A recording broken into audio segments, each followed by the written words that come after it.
محمد بلند تر صلوات.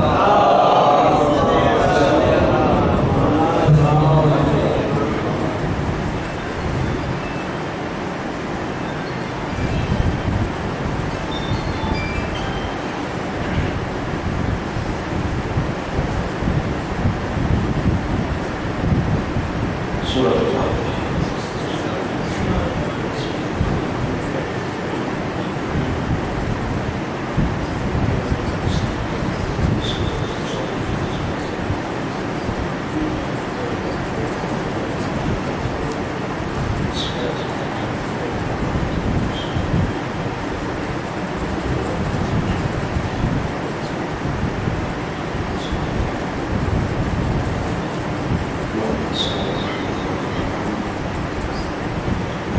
سے بھی کہا گیا ہے سکینہ بنت انور حسین اور جملہ مبین، اور اس کے علاوہ بھی مجھے بھی کہا گیا ہے اور آپ میں سے کسی کو کہا گیا ہوگا شفا یابی کے لیے، تو آپ سے تماس میں کہا ان کے لیے دعا بھی فرمائے کہ اللہ تعالیٰ سے کام عطا فرمائے اور سے یابی کے لیے سوال محمد وعلیہ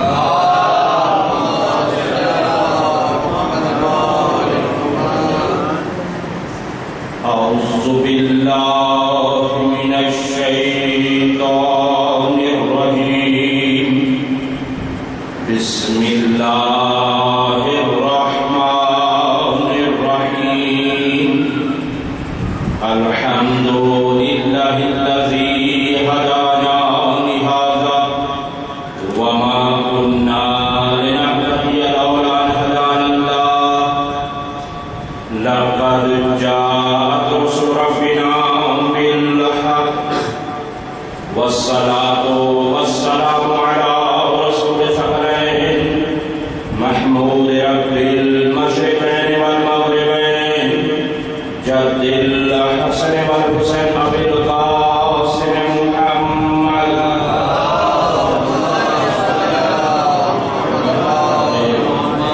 وعتبه الطيبين الطاهرين المعصومين، لا سيما الإمام المبين والكافي الحسين وغياث المضطر المستقيم حجة الله على المخلوقين ووارث الأنبياء والمرسلين المنتظر المهدي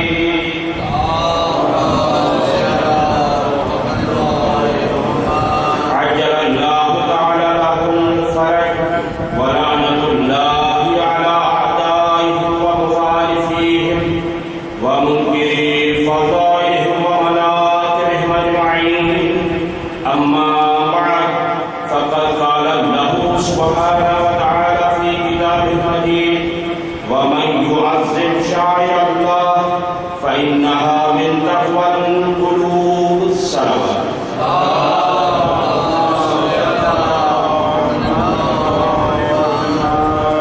خداوند جلال سے دعا گو ہوں پروردگار عالم، آپ سب لوگوں کی اس عظیم ترین اور مقدس ترین عبادت کو اپنی باتوں میں قبول و منظور فرمائے، اور جہاں کہیں بھی ذکر اہل بیت ہو رہا ہے تمام تر ذکر کرنے والے علماء اور خطباء ساکرین مؤخر پروردگار عالم سب کی حفاظت فرمائے. جیسا کہ آپ کو معلوم ہے کہ خمسہ مجالس چہروں میں امام حسین علیہ السلام کے عنوان کے تحت ہماری یہ دوسری مجلس ہے، اور ہمارا موضوع گفتگو ہے عزاداری اور انسانی تقابل. جیسا کہ کل آپ کی خدمت میں عرض کیا گیا کہ عزاداری کے ذریعے سے انسانی تقابل یہ ہمارا موضوع ہے. آپ کے سامنے اس آیت کی تلاوت کا شرف حاصل کیا گیا ہے. یہ سورہ حج کی آیت نمبر 32 ہے، جس میں ارشاد رب العزت یہ ہو رہا ہے: وَمَن يُعَظِّمْ شَعَائِرَ اللَّهِ، جو بھی اللہ تعالیٰ کی نشانیوں یا علامات ان کی تعظیم کرے، یہ تعظیم کرنا فَإِنَّهَا مِن تَقْوَى الْقُلُوبِ، دلوں کا یہ تقویٰ ہے.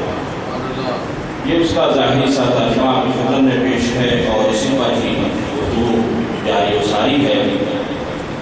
اور یہ بات میں بہرحال درمیان میں بھی کہنا چاہتا تھا لیکن ابتدا میں کہہ دیتا ہوں زیادہ مناسب ہے، وہ یہ ہے کہ بندہ حقیقت الحمدللہ تقریباً 20 سال سے قرآن المقدس کی سرزمین پر تعلیمی کے زیور سے آراستہ ہے اور تقریباً 10 سال سے اجتہاد جسے کہا جاتا ہے اس کی تعلیم حاصل کر رہے ہیں۔ فی الحال فارغ التحصیل بھی ہوں، لہذا کچھ ذمہ داریاں بڑھ جاتی ہیں کہ جب انسان سر پہ عمامہ رکھ دیتا ہے اور پھر حوضے سے مربوط ہو جاتا ہے تو پھر اسے چھوٹی چھوٹی باتیں زیب نہیں دیتی کہ وہ انہیں کو ہی بیان کرے۔ یعنی اگر یوں کہوں کہ میں اگر اپنے آپ کو پیش کروں تو یہ ہے کہ قصے اور کہانیاں مجھے نہیں آتی اور 2-4 ادھر کے خواب ادھر کے خواب سے وہ نہیں کرتا، لہذا اگر کسی کی مجھ سے یہ توقع ہو تو یہ شاید توقع اس کی بیجا ہوگی۔ اور اسی طرح سے یہ ہے کہ خطیب اور مجمع کے درمیان ایک بہت ہی گہرا تعلق ہوتا ہے اور وہ ہونا بھی چاہیے، اور خصوصاً جو اہل علامہ ہیں اور اہل علم میں سے شمار کیے جاتے ہیں ان کی ذمہ داری ہے کہ جو بھی گفتگو کرے وہ تحقیقانہ ہونی چاہیے۔ اب یہ ہے کہ جب بھی کبھی بھی کوئی خطیب یا شاعر، یہ بات بارہا میں نے بعض دفعہ کہی ہے کہیں کہیں، وہ یہ ہے کہ کبھی بھی جب بھی کوئی گفتگو کرتا ہے تو وہ تنقید سے بچ نہیں سکتا۔ اس کی وجہ کیا ہے؟ اس کی وجہ یہ ہے کہ جو بھی گفتگو کرے گا وہ 2 حال سے خالی نہیں ہوگی، جو بھی وہ بیان کرے گا وہ 2 حال سے خالی نہیں ہے۔ یا تو یہ ہے کہ وہ بات پہلے آپ نے سن رکھی ہے، اگر آپ نے وہ بات پہلے سنی ہوئی ہے تو آپ کہیں کہ مولانا صاحب یا پڑھنے والے ذاکر نے جو پڑھا ہے کون سی اس نے نہیں بات کی ہے، یہ تو وہی باتیں ہم بچپن سے سنتے چلے آ رہے ہیں۔ جبکہ اس پر پھر ہماری ایک تحقیق یہی کہتی ہے کہ یہ ضروری نہیں ہے کہ جو بات آپ نے پہلے سنی ہوئی ہے اگر وہ دوبارہ سنیں گے تو آپ کے ایمان میں کمی ہو جائے گی۔ اور اس کی دلیل سب سے بہترین دلیل یہ ہے کہ آپ 5 وقت کی نماز جب پڑھتے ہیں تو وہی تو پڑھتے ہیں، جو صبح پڑھا وہی آپ دوپہر میں پڑھ رہے ہیں، جو دوپہر میں پڑھ رہے ہیں وہی شام میں پڑھ رہے ہیں۔ تو اس کا مطلب یہ ہے کہ اگر چیز کی اہمیت ہو تو تکرار کرنے سے وہ ضعیف نہیں ہوتی بلکہ وہ تازہ ہو جاتی ہے۔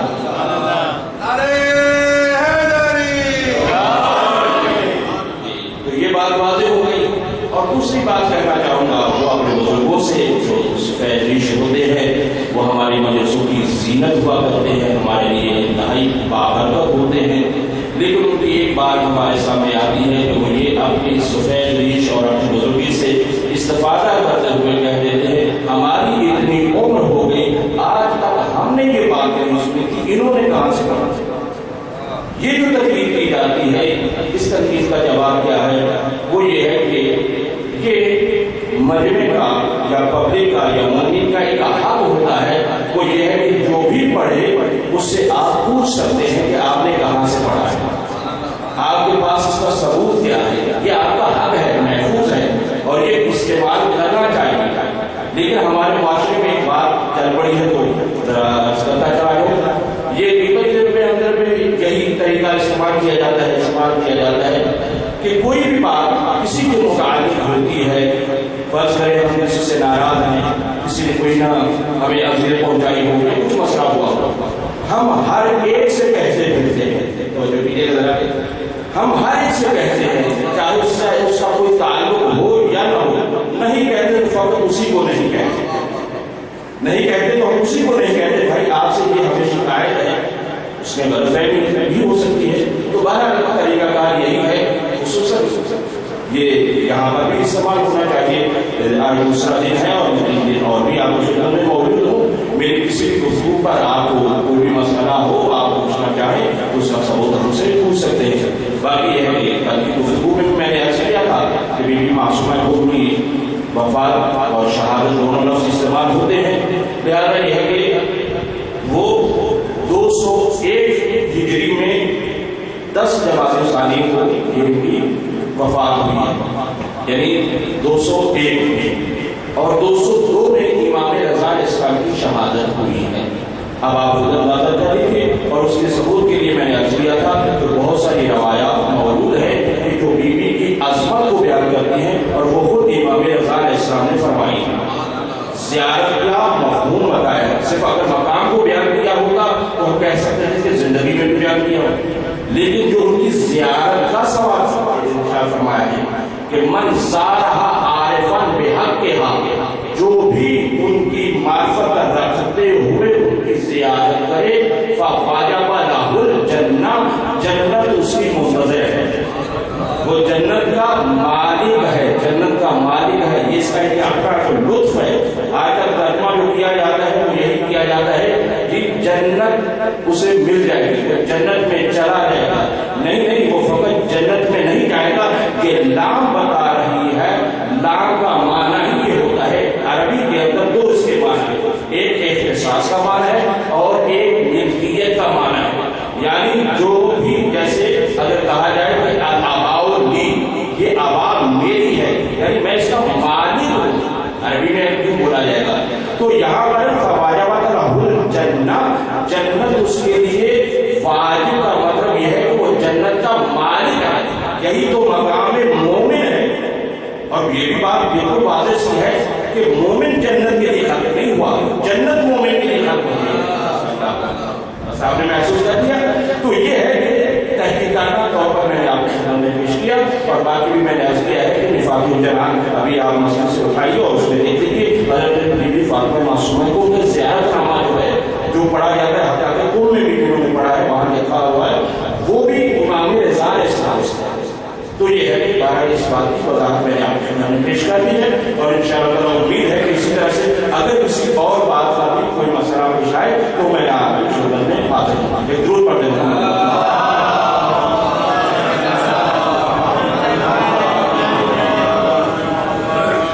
تو عزیزان، آپ کی خدمت میں جو گفتگو چل رہی ہے وہ یہ ہے کہ جو بھی تعظیم کرے شاعر اللہ کی فإنہا من تقوی القلوب، اور یہ تعظیم کرنا دلوں کا تقوی ہے۔ اب تقوی کا تعلق کس چیز کے ساتھ ہے؟ کل میں نے آپ کی خدمت میں عرض کیا ہے کہ انسان 2 چیزوں سے مرکب ہے، ایک ہے جسم اور ایک ہے روح۔ جسم کا تعلق آپ جانتے ہیں کیا ہے، اسی طرح سے روح۔ اب انسان روح اور جسم سے مل کر انسان بنا۔ اب اسی طرح سے آگے بڑھتے ہیں تو تقوی کا تعلق، چھوٹی چھوٹی باتیں غور فرمائیے گا، تقوی کا تعلق انسان کے ساتھ کس چیز کے ساتھ ہے؟ جسم کے ساتھ ہے یا روح کے ساتھ؟ فرماتے ہیں کہ اس کا تعلق حالت روح کے ساتھ، یعنی تقوی تعلق رکھتا ہے روح کے ساتھ، حالت روح، یعنی تقوی جیسے جیسے انسان کی روح کے اندر سرایت کرتا چلا جاتا ہے اتنا ہی وہ متقی بنتا چلا جاتا ہے، یعنی اتنا ہی۔ اب اس کا تعلق ہے روح کے ساتھ۔ دیکھیے، عمل بعض دفعہ انسان کرتا ہے، عمل دیکھنے میں ایک ہوتا ہے، عمل دیکھنے میں ایک ہے، لیکن اس کے پیچھے جو چیز کار فرما ہے اس کی وجہ سے کبھی وہی عمل ثواب بن جاتا ہے، کبھی وہی عمل گناہ بن جاتا ہے۔ اب اس کی مثال کیا ہے؟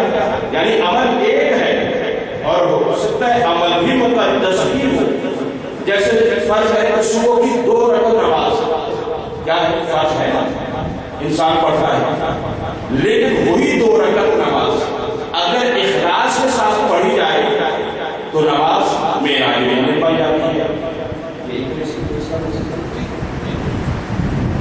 اب یہ ہے کہ یہی اگر نماز اخلاص کے ساتھ انسان پڑھتا ہے تو کیا ہے، یہ معراج مومن بن جاتی ہے۔ اور یہی نماز اگر ریاکاری کے ساتھ پڑھی جائے ہے وہی 2 رکعت نماز، وہی رکوع ہے، وہی سجدہ ہے، وہی قیام ہے، سب کچھ ہے، بلکہ بعض دفعہ انسان ریاکاری والی نماز جو ہے، ریاکاری سے جانتے ہیں اسے دکھاوے کی نماز، یہی ریاکاری والی نماز بعض دفعہ کسی کو خشوع و خضوع کے ساتھ اور پڑھتا ہے کہ تاکہ لوگ مجھے یہ کہیں، بلکہ ریاکاری ہوتی وہاں پر ہے کہ تاکہ لوگ یہ کہیں کہ یہ بڑا نمازی ہے، بڑے ماشاءاللہ خلوص والا ہے. تو یہاں پر یہ جو ریاکاری کر رہا ہے اس کی نماز گناہ میں تبدیل ہو رہی ہے، کیونکہ ریاکاری گناہ ہے. اور اگر اخلاص کے ساتھ پڑھ رہا ہے ثواب مل رہا ہے. تو اب آپ نے دیکھا کہ بعض دفعہ عمل ایک ہے لیکن اس کا اثر الگ الگ ہو رہا ہے. توجہ فرمائیے، یعنی اس کا اثر الگ الگ ہو رہا ہے. وہ کہاں سے؟ وہ اس روح کے اندر تقویٰ کا فرما. اگر وہ تقویٰ ہے تو یہی نماز اخلاص میں بدل جاتی ہے، اور اگر تقویٰ نہیں ہے تو نماز ریاکاری میں یا کسی اور طرح سے ہو جاتی ہے. تو بہرحال آپ نے دیکھا کہ اس تقوی کا بہت ہی گہرا تعلق ہے. اب یہی تقویٰ اظہار مانگتا ہے. جو بھی آدمی نے ایک دفعہ اظہار یہ ہے کہ لوگوں کو دکھانے، ایک دفعہ ہے خدا کو دکھانے. تو یہ اظہار مانگتا ہے. اظہار کیا ہے؟ اسی آیت کا پہلا حصہ ہے، میں یعظم شعائر اللہ، جو بھی اللہ تعالیٰ کی شعائر کی تعظیم کرے، فإنها من تقوى القلوب، یہ اس کے دل کا تقویٰ ہے کہ تعظیم کرنا. اب اس کے لیے فقط یہ کہتے ہیں کہ نیت ہی کافی ہے، نہیں، نیت کا کافی ہونا کافی نہیں ہے، بلکہ ساتھ اس کے اخلاص اور نیت تقویٰ ہونی چاہیے. تو بہرحال اس حوالے سے یہ ہے کہ عرض کیا گیا. اور پھر اپنے موضوع کے ساتھ متصل ہونے کے لیے یہ عرض ہے کہ یہ عزاداری یہ ایک انتہائی مقدس ترین عمل ہے، دنیا کا عظیم ترین عمل ہے. بلکہ میں نے عرض کیا ہے کہ تمام عملوں کے اوپر جو سایہ فکن ہے وہ ہے عزاداری. اب عزاداری کو سمجھنے کی ضرورت ہے. عزاداری کا نصاب کیا ہے، عزاداری کا سلیبس کیا ہے، اس کو اگر سمجھ لیا جائے تو پھر سمجھ میں آئے گا کہ عزاداری کی حقیقت کیا ہے. عزاداری کو ہم آج تک ہم کرتے ہیں، الحمدللہ یہ ہے عزاداری، لیکن آج تک ہم جو کر رہا ہے اسی حد تک عزاداری کو سمجھ رہا ہے. جو جتنا انجام دے رہا ہے اسی حد تک وہ عزاداری کا مثلا کہنے والا ہے کہ عزاداری بس یہی ہے. مثلا اس کی مثال اگر سادہ سے پیش کروں تو وہ یہ ہے کہ اگر کوئی شخص، اور فرمائیے گا، اگر کوئی شخص نماز سے واقف نہیں ہے اور وہ مسجد میں داخل ہوا، توجہ فرمائیے، یعنی اگر کوئی نماز سے واقف نہیں ہے اور وہ مسجد میں داخل ہوا، اس نے کسی کو دیکھا کہ کوئی رکوع میں ہے، تو اب یہ آنے والے نے کیا کہا؟ غور فرمائیے، آنے والے نے کیا کہا؟ نماز یعنی رکوع. دوسرے کو دیکھا وہ سجدہ کر رہا ہے، یا اس نے آگے سجدہ کرنے والے کو دیکھا تو وہ یہ سمجھا کہ نماز یعنی سجدہ. اگر کسی کو قیام کی حالت میں دیکھا تو وہ یہ سمجھ رہا ہے کہ یعنی نماز یعنی قیام. اب یہ ہے کہ وہ محدود کر رہا ہے نماز کی ارکان کو، یعنی نماز کو محدود کر رہا ہے ایک خاص تعلق کے اندر. یعنی اس کا مطلب یہ ہے کہ وہ آشنا نہیں ہے کہ نماز کیا ہے. اب یہی مثال کے ساتھ عرض کرنا چاہوں گا، عزاداری کا بھی یہی مسئلہ کہ جو عزاداری کو اگر کوئی صرف ماتم کر رہا ہے تو وہ ماتم کی حد تک اس کو محدود کر دیتا ہے. وہ سمجھتا ہے کہ عزاداری یعنی ماتم کر دینا، جبکہ ہے یہ بھی حصہ ہے. جیسے رکوع سجدہ نماز کا حصہ ہے نا، ایسے یہ بھی حصہ عزاداری ہے. اگر کوئی تقریر کرنے والا ہے تو تقریر کرنے والا تقریر ہی کو سمجھتا ہے کہ بس میں نے تقریر کر دی، عزاداری ہوگی مکمل، آپ میری ذمہ داری ختم ہوگی. ایسا ہوتا ہے نہیں. اب عزیزان محترم اسی انداز سے آپ باقی چیزوں کو بھی لے سکتے ہیں. تو اب یہ ہے کہ عزاداری کا تعلق، پھر غور فرمائیے گا، عزاداری کا تعلق فقط عزاخانے کے ساتھ نہیں ہے، فقط مسجد و امام بارگاہ کے ساتھ عزاداری کا تعلق نہیں ہے. جیسے آپ سے اگر پوچھا جائے، ماشاءاللہ آپ محترم، انتہائی محترم عزادار بھی ہیں اور مومن بھی ہیں، مسلمان بھی ہیں، لیکن اگر آپ سے پوچھا جائے کہ آپ مسلمان کب ہیں، سوال، یعنی آپ سے پوچھا جائے مسلمان کب ہیں، آپ کیا کہیں گے؟ الحمدللہ ہم ہر وقت مسلمان ہیں، سوتے مسلمان ہیں، جاگتے مسلمان ہیں، بازار میں مسلمان ہیں، مسجد میں مسلمان ہیں۔ تو آپ کیا ہے؟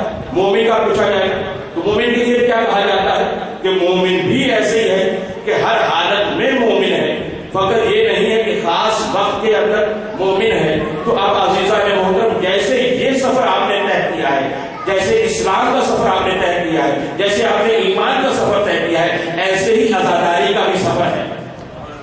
عزاداری بھی ایسی ہی چیز کا نام ہے کہ فقط عزادار اس وقت عزادار نہیں ہے کہ جب وہ مجلس میں بیٹھا ہو، جب وہ حلقے میں کھڑا ہو کے ماتم کر رہا ہو، نہیں، بلکہ وہ عزادار جب بھی جہاں بھی ہو، جیسی حالت میں بھی ہو، وہ عزادار ہے۔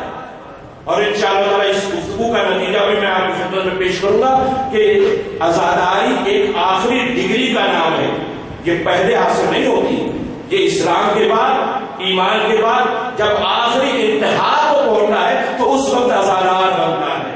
اللہ اکبر، اللہ اکبر۔ اس کے اوپر الحمدللہ دلائل موجود ہے، روایات و آیات الحمدللہ موجود ہے، عرض کروں گا۔ تو بس یہ بات واضح ہو گئی کہ ہمیشہ اور ہر وقت انسان عزادار ہے، جیسے مومن ہے، جیسے وہ مسلمان ہے۔ دوبارہ یہ ہے کہ ابھی مجھے گفتگو کو آگے بھی لے کر چلنا ہے۔ امام رضا کے حوالے سے کیونکہ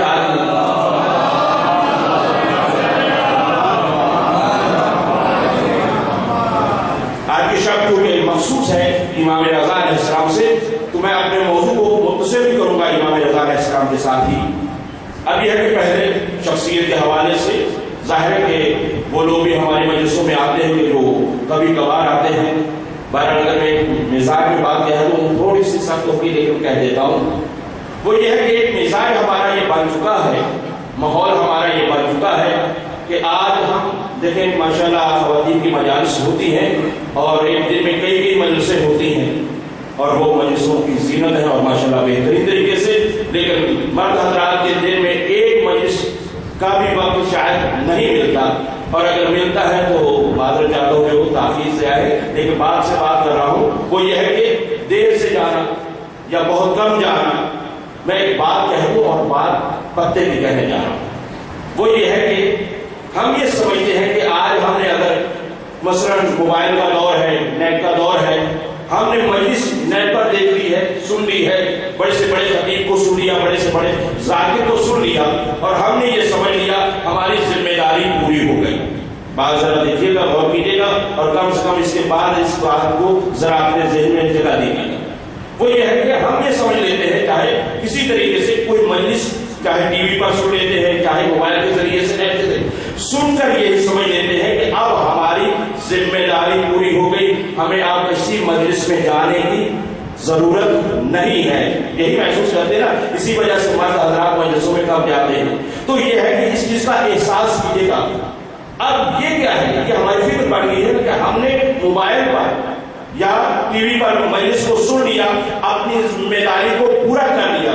بس ان افراد سے جو اس فکر کو رکھتے ہیں ان سے ایک ہی بات عرض کرنا چاہتا ہوں، وہ یہ ہے کہ اگر قیامت کے دن، توجہ فرمائیں ذرا، اگر قیامت کے دن جو سیدہ شباب اہل جنہ ہیں، جو جنت کے سردار ہیں، جیسے آج آپ موبائل پر دیکھ رہے ہیں، کیا قیامت کے دن اگر جنت کے سردار نے بھی آپ کو کسی اسکرین پر دکھا دیا کہ دیکھو یہ جنت ہے لیکن جا نہیں سکتے، توجہ فرمائیں، یا لیکن جا نہیں سکتے، کیوں؟ اس وجہ سے تم بھی تو اسی کو کافی سمجھتے تھے کہ ہم نے دیکھ لیا کافی ہو گئی۔ تو اگر وہاں پر ذکر میں گئے ہوتے تو آج یہاں پر دیکھ تو کیا ہمارا کیا حالت ہوگی؟ کیا کافی ہو جائے گی؟ نہیں۔ اور اس پر عزاداری کو کام رنگ نہ کیا جائے، کام نہ سمجھا جائے۔ میرا موضوع میں نے جان بوجھ کر یہ موضوع رکھا ہے۔ اس دور کی اور خصوصاً یہ جو ابھی دور چل رہا ہے بہت سخت دور چل رہا ہے، جتنے وار ہو رہے ہیں، جتنے دشمن کے حملے ہو رہے ہیں وہ سب کے سب عزاداری پر ہو رہے ہیں۔ کیوں اسی کو بے رنگ کر دیا جائے، اس کے اندر کچھ ایسی چیزیں ملا دی جائیں اور کچھ ایسی چیزیں نکال بھی دی جائیں۔ دیکھیں یہ بات ایک طرف کی جاتی ہے کہ یہ چیز عزاداری میں یہ چیز نہیں آ گئی، یہ پہلے نہیں تھی، آج آ گئی، یہ چیز آ گئی۔ دیکھیں شریعت کی بات پھر کہہ کر چلا جاؤں، شریعت کے اندر بدعت کسے کہا جاتا ہے؟ ہمارے یہاں معروف جو ہے وہ یہ ہے کہ جو چیز دین کے اندر ہو، مثلا ادخال الشیء فی الدین لیس فی الدین، یعنی کسی شے کو دین میں داخل کر دینا جبکہ وہ دین میں نہ ہو، ہمارے ہاں معروف یہ ہے کہ وہ بدعت ہے۔ بدعت کی یہ مکمل تعریف نہیں ہے، یہ ایک حصہ ہے۔ دوسرا بھی اس کا حصہ ہے، وہ کیا ہے؟ خروج الشیء فی الدین، جو شے دین میں ہے اس کو نکال دیا جائے، تو یہ کسی شے کو دین سے نکالنا بھی یہ بھی بدعت ہے، اور کسی شے کو ڈالنا یہ بھی بدعت ہے۔ اسی طرح سے عزاداری بھی ہے، اگر کسی اضافی چیز کو ڈالا جائے تو وہ بھی عزاداری کے خلاف ہے، اور جو چیز عزاداری کا حصہ ہے اسے نکالا جائے وہ بھی دین کے خلاف ہے۔ مطلب یہ ہونے باتیں تھوڑی سی میرے خیال میں کسی اور طرف جا رہی ہیں، لیکن اس بات کو سمجھنے کی ضرورت ہے۔ اس زمانہ یہ آ گیا ہے کہ اس موضوع پر بات باقاعدہ کی جائے۔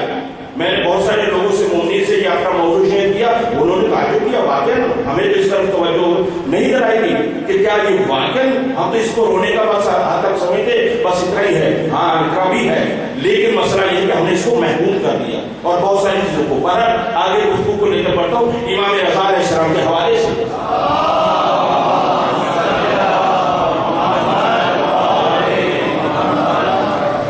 امام رضا علیہ السلام کا تعارف یقیناً ہر مومن کو معلوم ہے کہ امام موسیٰ کاظم علیہ السلام کے بیٹے ہیں اور ہمارے 8ویں امام ہیں، اس میں تو کسی کو کوئی شک نہیں ہے۔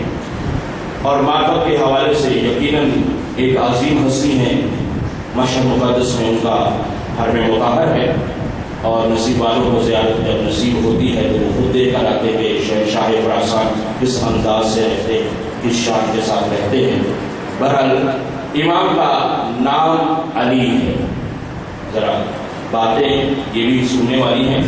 نام کیا ہے؟ علی۔ لقب رضا ہے۔ یہ لقب کہاں سے ملا، کیسے ملا، میں ابھی آپ کی خدمت میں عرض کرتا ہوں، لیکن یہ لقب نام سے زیادہ معروف ہے۔ نام جو امام کا ہے علی ہے، لیکن رضا زیادہ معروف ہے، امام رضا علیہ السلام زیادہ مشہور ہے۔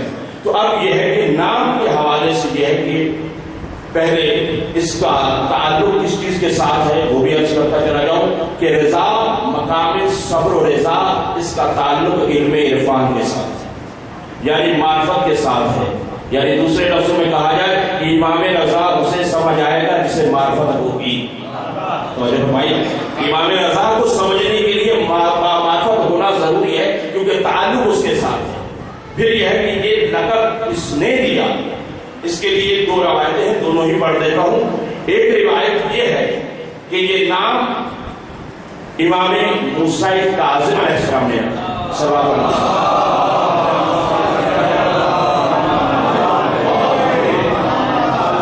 وہ یہ ہے کہ روایت کے جملے ہیں کہ جس وقت بھی لوگوں کے سامنے گفتگو کرتے امام موسیٰ کاظم، جب گفتگو کرتے تو یہ بات اس انداز سے کہتے، اگر بلانا ہوتا تو یہی کہتے کہ میرے بیٹے رضا کو بلاؤ۔ اگر کوئی بات ان کے متعلق کرنا ہوتی تو یہ کہہ دیتے کہ یہ میرے بیٹے رضا نے کہا ہے، یا اگر ان کو کوئی پیغام پہنچانا ہوتا تو یہ کہہ دیتے کہ یہ میرا پیغام میرے بیٹے رضا تک پہنچاؤ۔ یعنی امام مسلسل اس نام کو، اس لقب کو عام کر رہے، پبلک میں لوگوں تک پہنچا رہے ہیں۔ لیکن جب خود امام رضا علیہ السلام سے مخاطب ہوتے تو ارشاد فرماتے یا ابوالحسن، یہ مولا کی کنیت ہے، ابوالحسن مولا کی کنیت۔ تو بہرحال اس نام کی خاص اہمیت ہے۔ جب کسی نے آ کر، یہ روایت موجود ہے کہ آنے والے نے آ کر امام محمد تقی علیہ السلام سے پوچھا،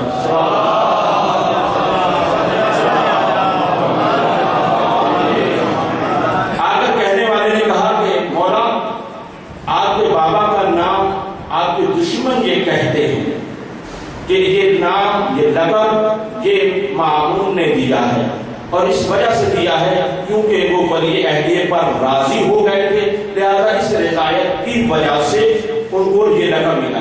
دیکھیں امام محمد تقی علیہ السلام پلٹ کر جو جواب فرماتے ہیں، کہا لوگ جھوٹ بولتے ہیں، غور کریں، فرمایا کہ لوگ جھوٹ بولتے ہیں، یہ لقب اللہ نے خود دیا ہے۔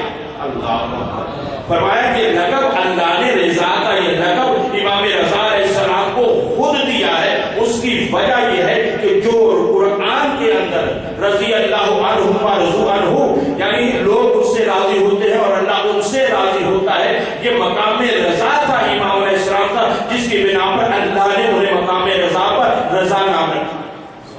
جب یہ کہا اور کہا کہ خدا کی طرف سے ہے اور نبی اکرم صلی اللہ علیہ وسلم کی طرف سے ہے اور ائمہ کی طرف سے ہے، کیونکہ اللہ بھی راضی ہے. دیکھیے اس جملے پر توجہ کیجیے گا، اللہ بھی راضی ہے، نبی بھی راضی ہے اور ائمہ بھی راضی ہے. راوی نے پھر پلٹ کر کہا کیا باقی ائمہ سے راضی نہیں ہے خدا؟ نعوذ باللہ، کیا خدا باقی ائمہ سے نہ راضی نہیں ہے؟ کیا نبی راضی نہیں ہے؟ امام علیہ السلام نے فرمایا راضی ہیں، لیکن یہ امام رضا ہستی ایسی ہے، یہ جملے ہیں روایت کے کہ ایسی ہستی ہے، اس وجہ سے بھی ان کو رضا کہا جاتا ہے کیونکہ اس سے اپنے بھی راضی ہیں، غیر بھی راضی ہیں.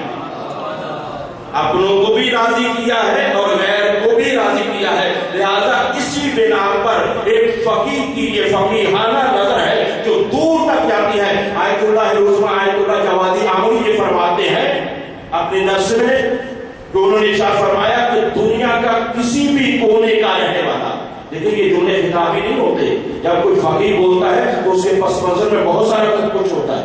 تو فرمایا کہ جب بھی کوئی بھی کہیں پر بھی کسی سے راضی ہوتا ہے، پہلے تو معاشرہ ہی ہمارا یہ ہے کہ کسی سے راضی نہیں ہوتا ہے، اور اگر راضی ہوتا ہے تو وہ جان لے درمیان میں واسطہ امام رضا ہوتے ہیں.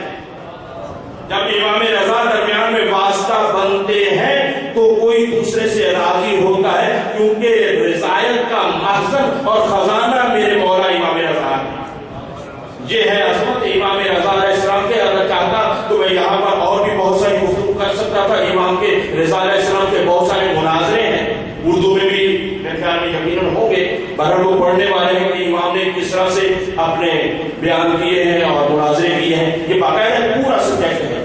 اصل میں یہی چاہیے کہ جیسے خمسہ یا عشرہ خود امام رضا علیہ السلام پر بھی ہونا چاہیے. تو بہرحال یہ ہے کہ ان کے معجزات الگ، ان کی کرامات الگ ہیں، اور اسی طرح سے یہ کیا ہے کہ مناظرے الگ ہیں. تو یہ ایک الگ الگ ٹاپک ہے، لیکن کیونکہ مجھے اپنے موضوع کے ساتھ ہی رہنا ہے تو لہٰذا میں آج وہ گفتگو کرنا چاہتا ہوں کہ جو امام رضا علیہ السلام نے ارشاد فرمائی ہے. اگر آپ ساتھ دینا چاہتے ہیں تو آپ ضرور پڑھ لیں.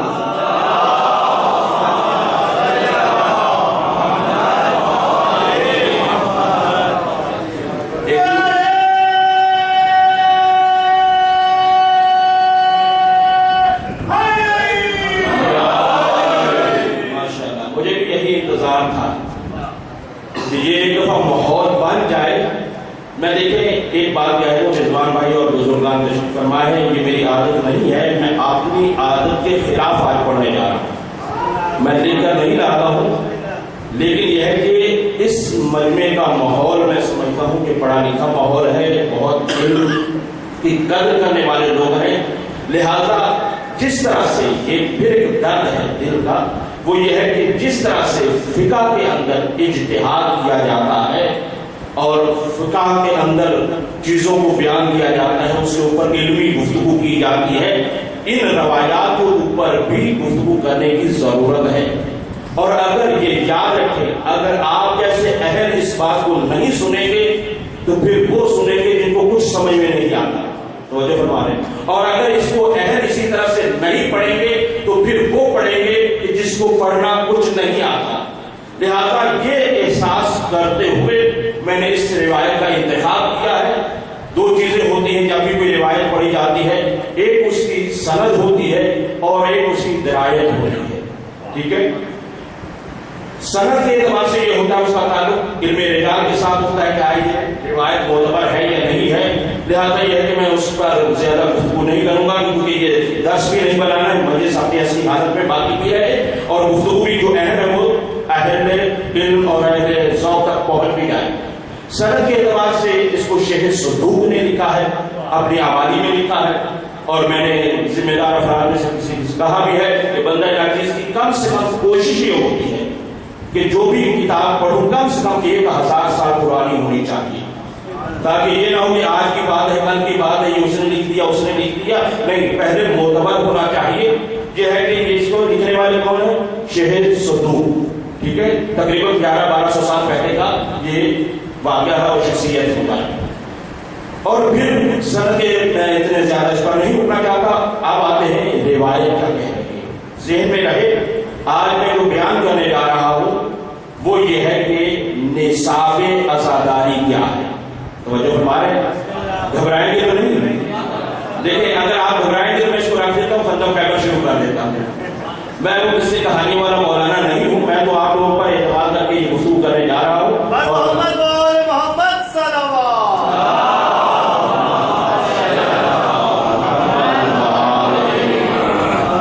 یہ روایت انتہائی مفصل روایت ہے، تقریباً 2-2.5 صفحے کی روایت ہے۔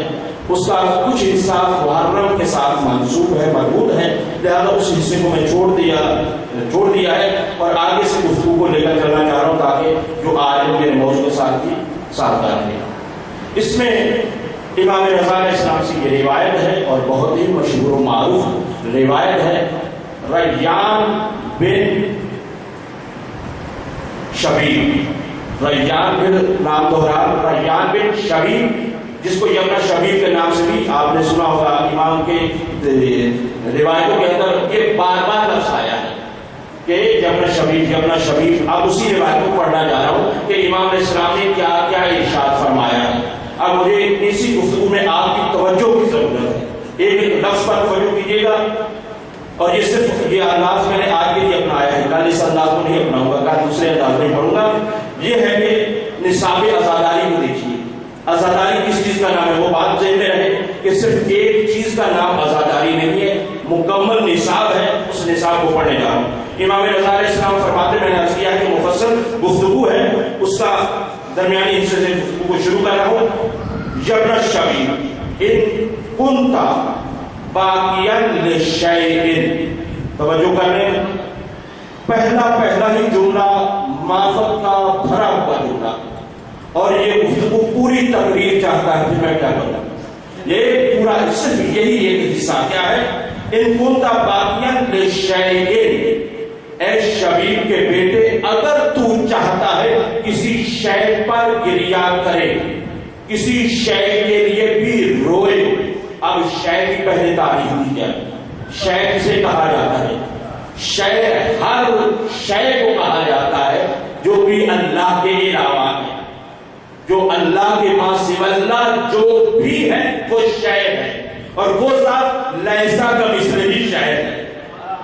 سمجھ میں آئی بات؟ یعنی جو بھی شے ہے جس کے لیے بھی تو رونا چاہے، کرنا کیا ہے؟ غور کرنے، میں پھر اس جملے پر زور دے رہا ہوں کہ بہت اہمیت کا حامل ہے۔ کوئی بھی شے ہو، چاہے وہ دنیاوی ہو، چاہے وہ دینی ہو، چاہے وہ اولیاء خدا کے متعلق ہو، چاہے وہ حتیٰ کہ انبیاء کے متعلق ہو، کیونکہ شے میں وہ بھی داخل ہے۔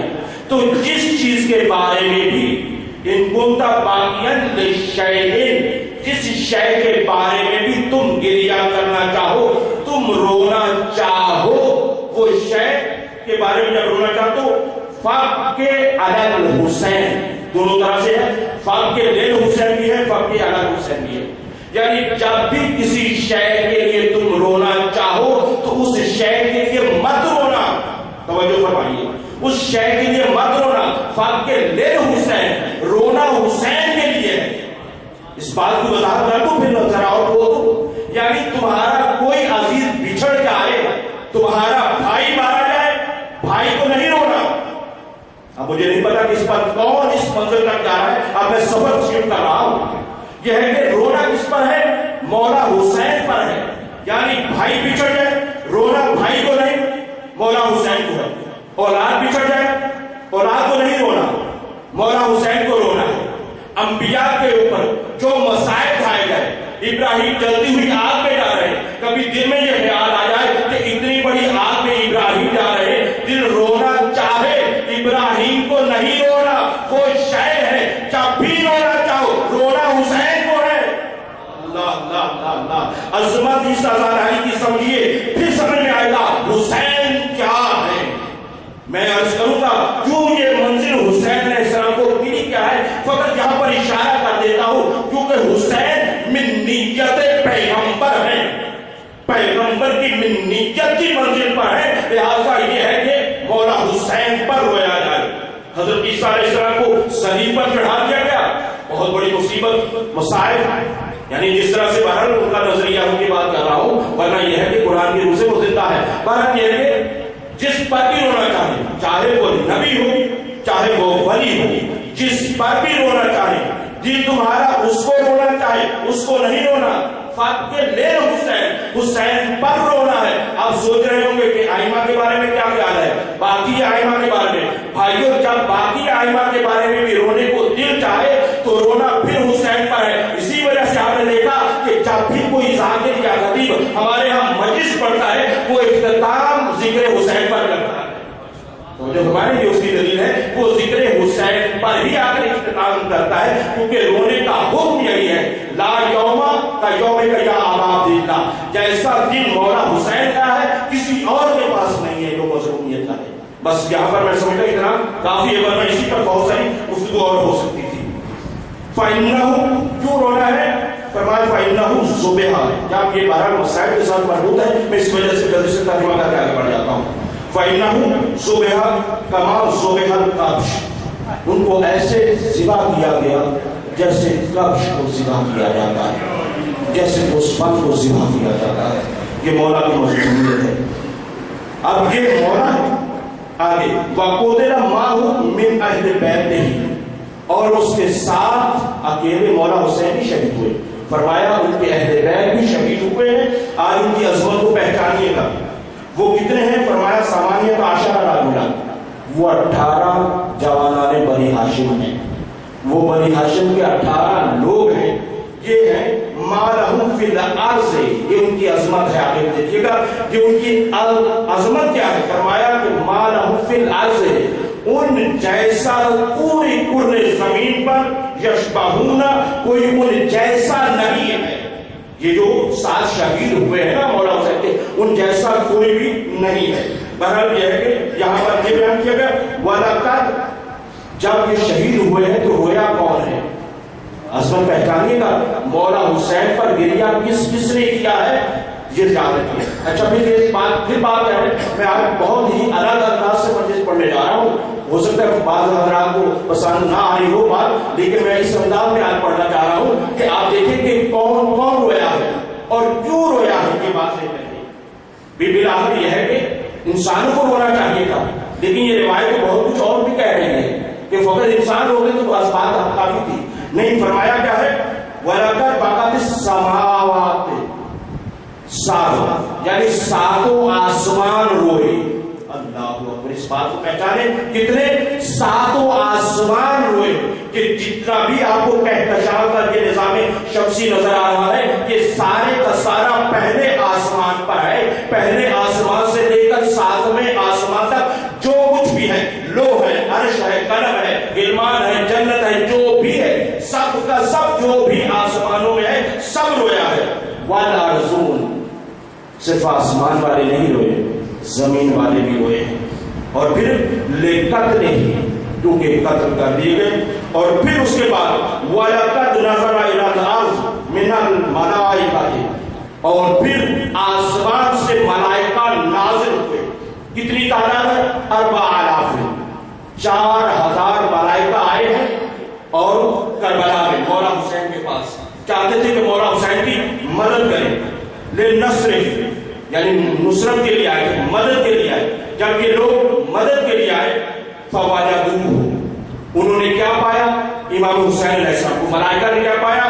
قَدْ قُتِلَ، یہ پایا کہ وہ سب قتل ہو چکے، یعنی فرشتے جب پہنچے ہیں تو یہ قتل ہو چکے۔ اب اس کے بعد اب دیکھیں گا یہ کام کیا ہے۔ فَهُمْ عِنْدَ قَبْرِهِ، یہ جو 4000 ملائکہ آئے کیا واپس پلٹ گئے؟ نہیں، روایت کے پھر جملے ہیں۔ فرمایا یہ کیا ہے؟ فَهُمْ عِنْدَ قَبْرِهِ، یہ سارے کے سارے امام حسین علیہ السلام کی قبر کے پاس ہیں۔ اور پھر ان کا انداز کیا ہے؟ فرمایا شوس وَغُبْرُ، شوس کہتے ہیں بالوں کو بکھیر کر رونا، بالوں میں خاک کو ڈال کر رونا۔ اب آپ اس چیز کو سمجھے، یہ جو غم میں خاک سروں میں ڈالی جاتی ہے یہ بدعت نہیں ہے، سنت ملائکہ ہے۔ روایت کے جملے ہیں، امام رضا کا موضوع بھی ذہن میں رہے، امام رضا علیہ السلام فرما رہے ہیں کہ وہ ملائکہ اپنے سر میں خاک ڈال کے رو رہے ہیں قبر مولا حسین کے پاس. اور یہ کب تک روتے رہے؟ توجہ کرنے کا، ان کا رونا کب تک ہے؟ سال ہے، 2 سال ہے. ہم آتے ہیں مجلس میں رونے ایک گھنٹہ اور اس کے بعد چلے گئے. نہیں، ان کا رونا کب تک ہے؟ فرمایا الا ان یقوم القائم، ان کا رونا کب تک ہے؟ جب تک قائم کا ظہور نہیں.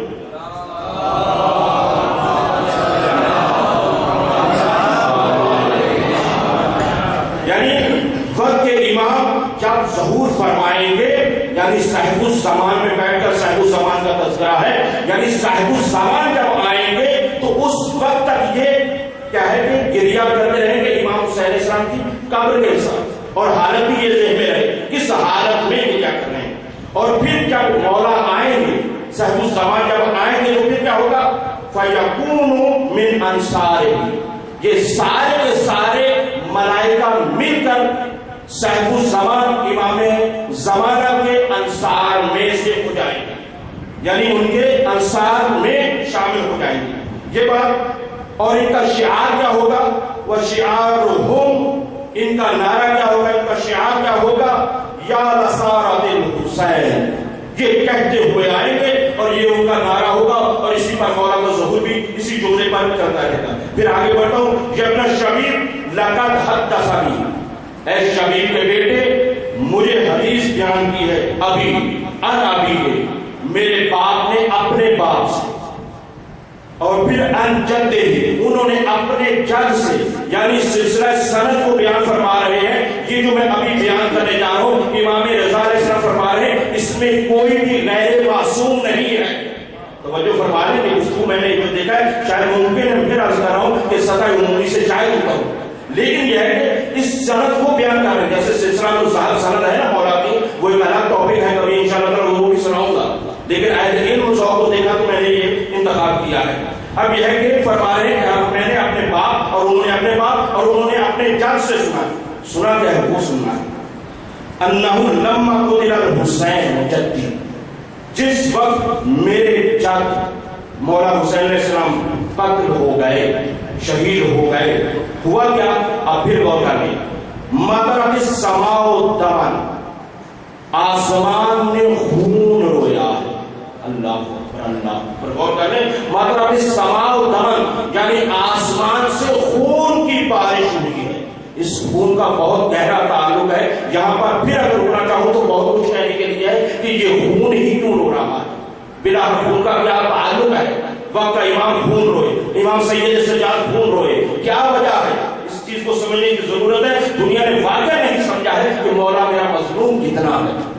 اگر سمجھ لیتے تو پھر یہ اعتراضات نہ کیے جاتے. بس یہ ہے کہ فرمایا کہ آسمان میں خون رویا، وَالتُّرَابُ أَحْمَرَ، اور اس کے بعد سرخ رنگ کی مٹی برسی، یعنی تراب مٹی کی بارش ہوئی. پھر اس کے بعد فرمایا یا ابن شبیب ان بقیت علی الحسین، اب عظمت کو پہچانیے گا. اور دیکھیے گا یہاں پر میں پھر ذمہ داری سے بات کر رہا ہوں، میرے سے آپ حوالہ لے سکتے ہیں پوری ذمہ داری سے، کیونکہ آج اس مسئلے کے اوپر بہت زیادہ باتیں ہوتی ہیں. لہٰذا آج خود امام رضا علیہ السلام کی زبان سے یہ جملہ یہ سنتے جائے کہ امام رضا علیہ السلام نے اس رونے کی عظمت کو کیسے بیان کیا. اب اگر کوئی یہ کہتا ہے نا کہ یہ عزاداری وسیلہ ہے، غلط کہتا ہے. اگر عزاداری وسیلہ ہوتی تو اس وسیلے پر اتنا ثواب نہ ہوتا. یہ خود ہدف اور مقصد ہے کہ رونا خود مطلوب ہے. جیسے نماز خود مطلوب ہے کہ تم نماز پڑھو تاکہ تم گناہوں سے بچ سکو، یعنی خود نماز مطلوب ہے. وضو آپ کرتے ہیں نماز کے لیے، لیکن نماز خود قرب خدا ہے. اسی لیے جب آپ جاتے ہیں کیا کہتے ہیں؟ قربتاً الی اللہ. درمیان میں کوئی واسطہ رکھتے ہیں کسی کو کہ یہ میں یہ پڑھ رہا ہوں اس کے لیے اور پھر وہ اس کے لیے نہیں، ڈائریکٹ ہے. اب اسی طرح سے یہ ہے کہ اب ان بقیت علی الحسین، اے شبیب کے بیٹے اگر آپ گریہ کرتے ہیں حسین علیہ السلام پر، حتی تصیر دموعک علی خدیک. دیکھیں اس جملے پر پھر بہت وضاحت کی ضرورت ہے. وقت کے دامن میں گنجائش ختم ہوتی چلی جا رہی ہے اور یہ جملے بہت دقیق آگے آتے جا رہے ہیں. وہ یہ ہے کہ حتی تصیر دموعک علی خدیک، یہاں تک کہ تمہاری آنکھ سے بہ کر آنسو تمہارے رخسار پر بہ جائیں.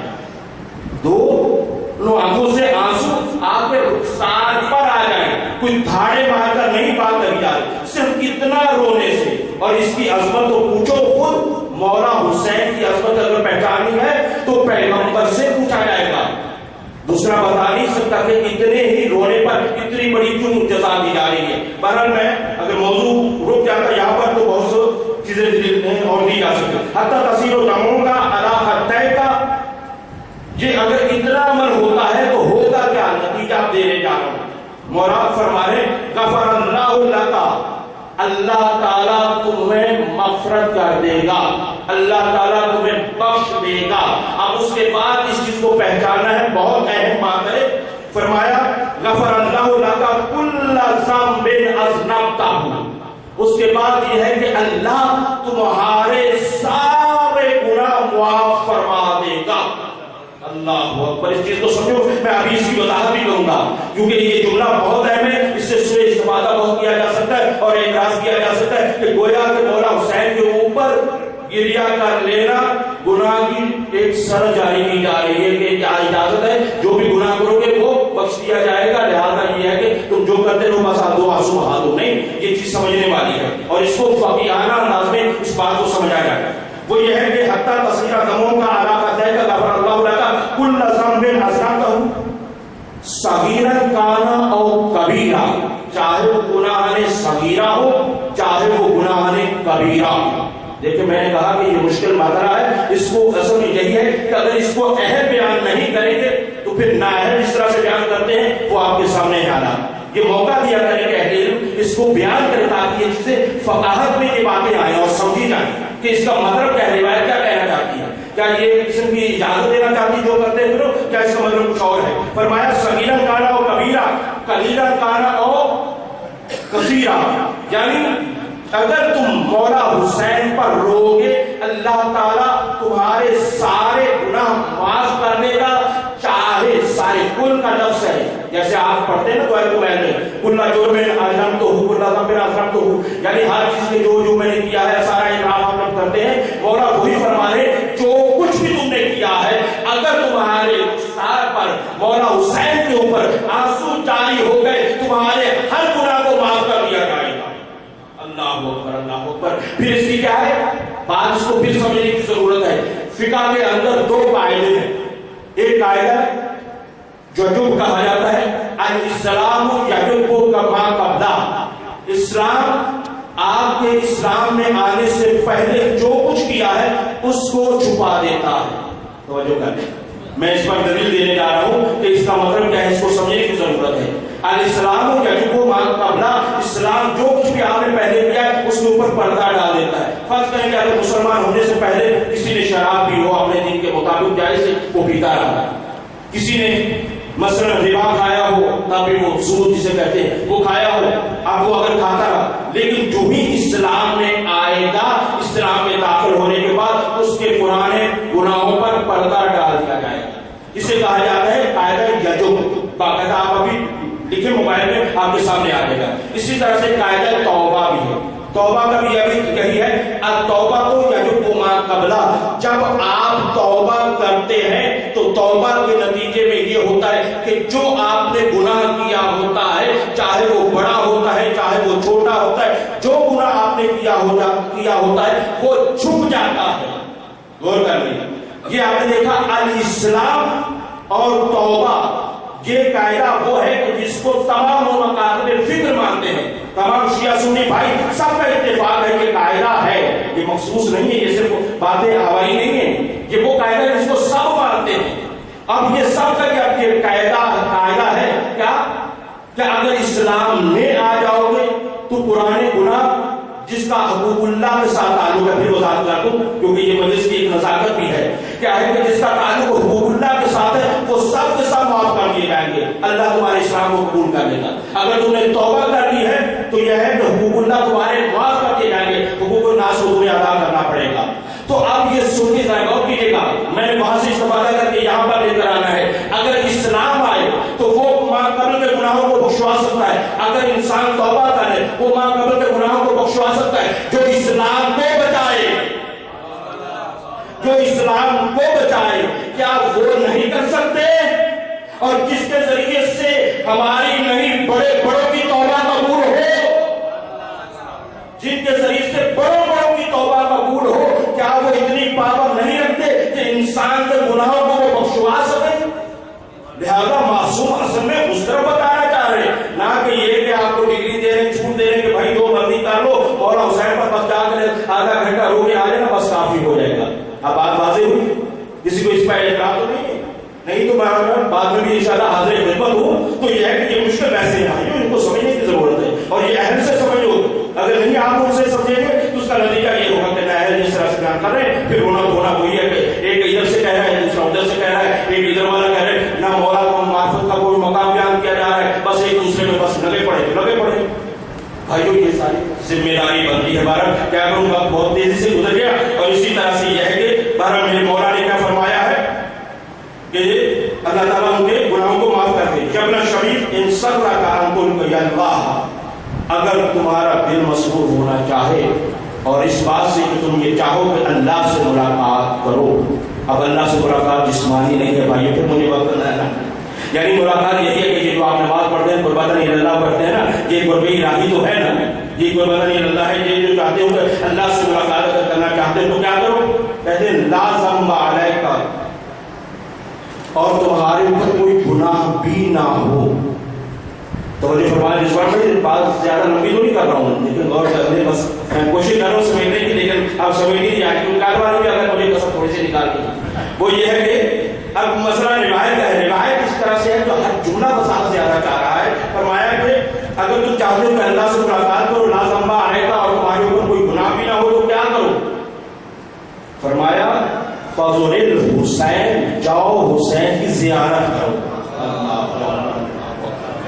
امام رضا فرما رہے جاؤ ادھر ادھر نہ بھٹکو، جاؤ مولا حسین کی زیارت کرو۔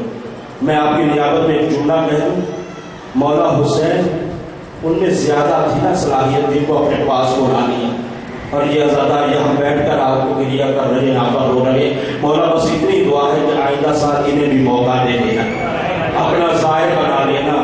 مولا کا ظاہر بننا بہت بڑا مقام ہے۔ فرمایا کہ اگر تم یہ چاہتے ہو کہ تمہارے دامن پر کوئی گناہ کا دھبا نہ ہو تو پھر جاؤ مولا حسین کی زیارت کرو۔ بات اس پر پھر وقت ہوتا میں کیا کروں، بہرحال یہ ہے کہ یہ پہلا مقام ہے کہ فضل الحسین، حسین کی زیارت کرو۔ جب نہ شبیب سر کان تسکن الغرف المعبدیہ، اگر کہ تم یہ چاہتے ہو کہ تمہارا گھر، تمہارا ٹھکانہ کہاں پر ہو؟ فرمایا فی الجنہ، اگر تمہارا ٹھکانہ جنت میں ہو، فقط جنت میں، غور کرنے میں عرض کروں، میں آپ دیکھ گھبرانے لگا ہے، لیٹ ہوتا جا رہا ہوں، لیکن بات واقعی بہت اہم ہے۔ چاہے میں کل اگر کہیں تو میں کل پڑھ دوں گا، لیکن آج مجھے تھوڑا سا موقع ضرور دیں۔ فرمایا کہ جو بھی اگر تم چاہتے ہو کہ اللہ کی زیارت کرو وہ سارا کرنا، اور پھر اگر تم چاہتے ہو کہ جنت میں جاؤ اور تمہارا ٹھکانہ جنت میں ہو تو کیا ہے؟ اب جنت خالی جنت نہیں، فرمایا مان نبی، نبی کے ساتھ تم اگر یہ چاہتے ہو کہ جنت میں جاؤ، نبی بھی پھر بات کو سمجھے اس بات پر پھر ضرورت ہے۔ حضرت عیسیٰ و یحییٰ و زکریا و موسیٰ و شعیب و یہ نہیں، خاتم النبیین جس کا وہ مقام ہے، فتدلّ فقال قاب قوسین او ادنیٰ، یہ خود ایک معراج ہے فضائل کی۔ فضائل پر اس رنگ میں سننے کی کوشش کیا کرے کہ وہ نبی جو قاب قوسین کی منزل پر پہنچا، اگر یہ تم چاہتے ہو کہ پیغمبر کے ساتھ رہو تو یہ کرنا ہے کہ جا کر مولا حسین کی زیارت کرنا ہے، اور اہل بیت کے ساتھ اگر تم رہنا چاہتے ہو تو یہ کرو۔ یہ بات ہو گئی، یہ نصاب آزادانی ہے سارا کا سارا دن میں۔ اور پھر کیا کرنا ہے، بات یہاں پر ختم ہوئی۔ فرمایا فَلْأَنْ قَتَلَ الْحُسَيْنَ، پھر یہ ہے کہ ایک ترقی ہے، یہ اصل میں دیکھیں تو یہ سیر و سلوک ہے، علم عرفان بھی ایک تعلق ہے، سیر و سلوک بھی ہے، جو ایک خدا کی طرف راستہ جاتا ہے۔ یہ وہ سارے راستے ہیں جو بیان کیے جا رہے ہیں۔ فرمایا کہ اس کے بعد کیا ہے کہ فَلْأَنْ قَتَلَ الْحُسَيْنَ، تم حسین علیہ السلام کے قاتل پر لعنت کرو۔ فقط یہ ہے کہ آپ دیکھیں یہاں سے بھی سمجھنے کی ضرورت ہے، تولا تبرہ یہ بہت اہم موضوع ہے، اس پر انشاءاللہ کبھی موقع ملا تو عرض کروں گا کہ یہ ہمیں روکا جا رہا ہے کہ جی آپ نے تبرہ نہیں پڑھنا۔ بھئی تبرہ واجب ہے، کیوں نہ پڑھے؟ منع کیا ہے؟ وہ سب ہے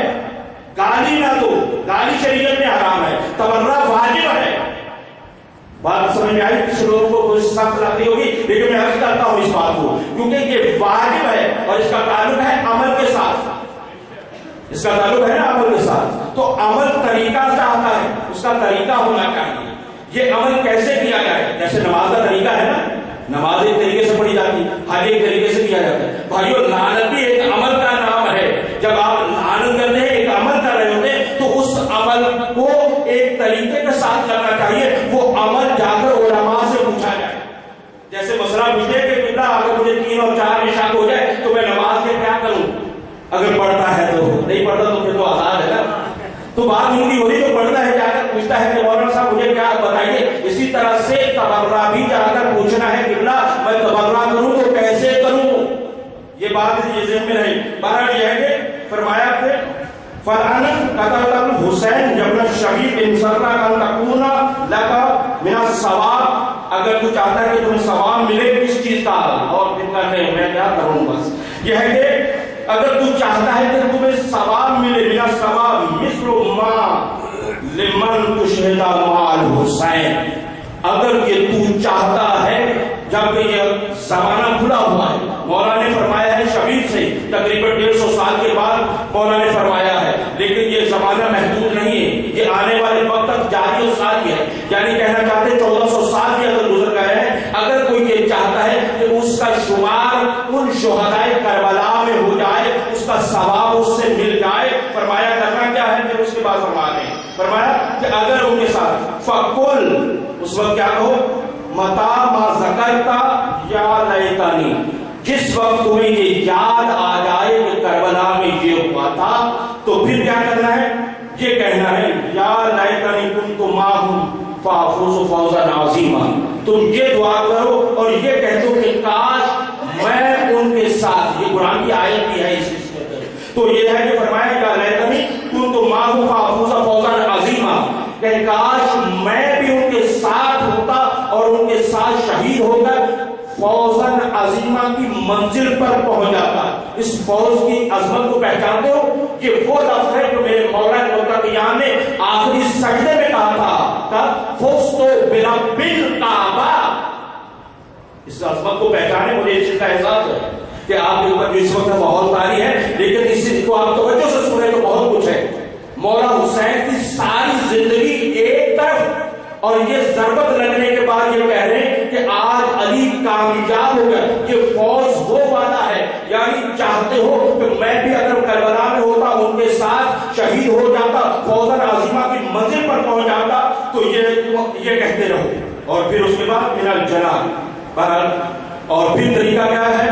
یہ ہے کہ فحزن لحزننا، اور پھر اپنے آپ کو غمگین کر لو ہمارے حزن میں، ہمارے غم میں. فخرا، اور اس کے بعد خوش رہو لفرحنا، اور ہماری خوشی میں خوش رہو. وعلیک، میں ابھی نیچے آ گیا تاکہ میں بات کو یہاں سمجھ سکوں. وعلیک بولایتنا، اور تمہارے اوپر ولایت ہماری واجب کر دی گئی ہے. علیکہ کا مطلب واجب ہوا کرتا ہے. کتب علیکم الصیام، تمہارے اوپر روزے فرض کر دیے گئے ہیں. تمہارے اوپر ہماری ولایت واجب ہے، اور اس کے بغیر تمہارا کامیاب ہونا ممکن نہیں ہے. فرمایا کیا؟ وعلیکہ بولایتنا فلو ان الرجل. یہ یہاں پہ سب نوجوان ذرا اس پر توجہ کریں گے، اور یہ سب کے لیے بات. امام معصوم فرما رہے ہیں کہ ہوتا کیا ہے. فرمایا ان الرجل فتولا، یعنی فلو ان الرجل تولا حجرا، اگر کوئی شخص کسی پتھر سے بھی دوستی کرتا ہے. کیوں ضروری ہے محبت اکرم کی بتا رہے ہیں، اس کی وجہ یہ پہچان لیں کہ قیامت کے دن کیا ہوگا. فرمایا کہ اگر کوئی شخص محبت کرتا ہے پتھر کے ساتھ، لحشرہ اللہ ماہ یوم القیامہ، اللہ تعالیٰ قیامت کے دن اس کو اسی پتھر کے ساتھ محشور کرے گا. اب یہ مودت اور محبت اور مودت ولایت یہ چیز سمجھ میں آئی کہ یعنی جس سے بھی انسان محبت کرتا ہے اسی کے ساتھ محشور ہونا ہے. اب دنیا کو سوچنا چاہیے کہ کس کس کے ساتھ محبت کرتے ہیں. جس جس کے ساتھ محبت کرتے ہیں اسی کے ساتھ محشور ہوں گے. اور ہمیں تو فخر ہے الحمدللہ، ہم تو ولایت علی بن ابی طالب کرتے ہیں.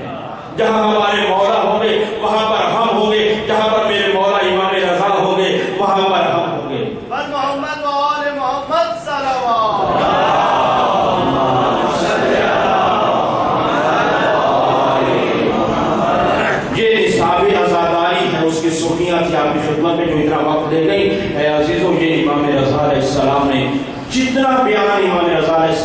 فرمایا ہے میری نظر کے مطابق یہ ہے کہ شاید کسی اور امام سے مجھ تک وہ روایت اتنی نہیں پہنچی جتنا اہتمام امام رضا علیہ السلام نے کیا. روایت کے یہ جملے ہیں کہ جب محرم کا چاند نمودار ہوتا تھا، روایت کے جملے ہیں کہ امام رضا کو کسی نے مسکراتے ہوئے نہیں دیکھا، بلکہ اگر آنے والے نے کسی نے آ کر کہا کہ مولا میں نے آپ کی شان میں کوئی قصیدہ کہا ہے، کہا اے آنے والے دیگر ذرا یہ تو بتا آج تاریخ کون سی ہے، کہا مولا آج محرم ہے، آج محرم کی پہلی ہے. فرمایا دیگر آپ کو پتہ ہے کربلا میں کیا ہوا؟ کہا ہاں میں مرثیہ بھی لے کر آیا ہوں، وہ میرے مولا کا مرثیہ بھی موجود ہے. لیکن ایسا دارو امام رضا علیہ السلام کی بہت سی مصیبتیں ہیں، میں کس چیز کو بیان کروں، وقت کے دامن میں گنجائش نہیں ہے، لیکن حق ادا نہ ہوگا. امام رضا علیہ السلام کی شہادت کا دن ہے. ہاں عزیزو، یہی میرے مولا امام رضا علیہ السلام جب مدینے میں رہ رہے تھے نا، اس وقت جب مدینے میں رہ رہے تھے تو اس وقت مامون نے لشکر کو بھیجا کہ جاؤ جا کر امام رضا علیہ السلام کے گھر پر حملہ کرو. اللہ اکبر، نہ جانے یہ گھر کتنا مظلوم ہے. فقط شام غریبہ میں نہیں لوٹا ہے، کبھی مدینے میں چلتا ہوا دروازہ گرایا جاتا ہے، کبھی در و دیوار میں مسایا جاتا ہے، کبھی امام جعفر صادق کے گھر پر حملہ ہوتا ہے، کبھی امام رضا کے گھر پر حملہ ہوتا ہے. اجرکم علی اللہ. جیسے ہی وہ شخص آگے بڑھا اور وہ ملعون آیا مامون کی طرف سے حملہ کرنا چاہتا تھا، اور یہ حکم تھا کہ بیویوں کے پاس سوائے ترے لباس کے کوئی چیز باقی نہ رہے. لیکن ایک مرتبہ امام رضا علیہ السلام آگے بڑھے، کہا کہ میں اماموں کا میں وعدہ کرتا ہوں کہ فقط لباس ان کے پاس رہنے دوں گا، باقی ساری چیزیں لا کر تمہیں دے دوں گا. بس یہ کہہ کر مطمئن کر کے ایک دفعہ گئے اور ساری چیزوں کو اٹھا کر لا کے دے دیا. فقط ایک لباس جو بیویوں کے پاس تھا وہی رہ گیا. لیکن میں کہوں گا بہت فرق ہے کربلا میں. کاش سید سجاد کو بھی اتنا موقع دے دیا گیا ہوتا، امام سید سجاد بھی سارا کا سارا وہ سامان دے دیتے. لیکن یہ کہہ کر چلے تھے نا لوٹے تو روکا ہاتھ حالیوں بطول کو قیدی بنا کے لے چلو آلے رسول کو. اجرکم علی اللہ. ایسے ہی ذرا منظریں بڑھاؤ تاکہ غریب خراسان کو غصہ دیا جائے. یہ میرا مولا غریب ہے نا، اس کا لقب یہی ہے غریب الغربا. غریب الغربا کسے کہا جاتا ہے؟ غریب کا معنی فقیر نہیں ہے عزیزو. غریب کسے کہا جاتا ہے؟ غریب کہا جاتا ہے جب کوئی مرے اور اس کے پاس نہ بھائی ہو نہ بہن ہو نہ گھر والے ہو، اس کو کہا جاتا ہے غریب الغربا.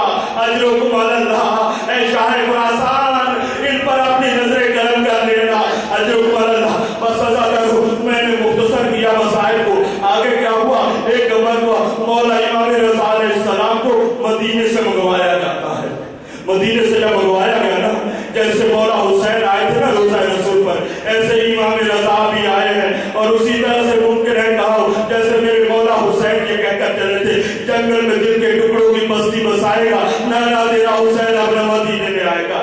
جیسے مولا حسین نے کہا تھا امام رضا نے بھی کہا ہوگا. اور جو بھی گھر پلٹ کر آئے ہیں نا عزیزو، فرق یہاں پر یہ دیکھیے گا، یہاں پر مولا حسین چلے اہل حرم ساتھ تھے، لیکن یہاں پر امام رضا چل رہے اور کہہ رہے ہیں کہ مجھ پر گریا کرو، ارے مجھ پر رو.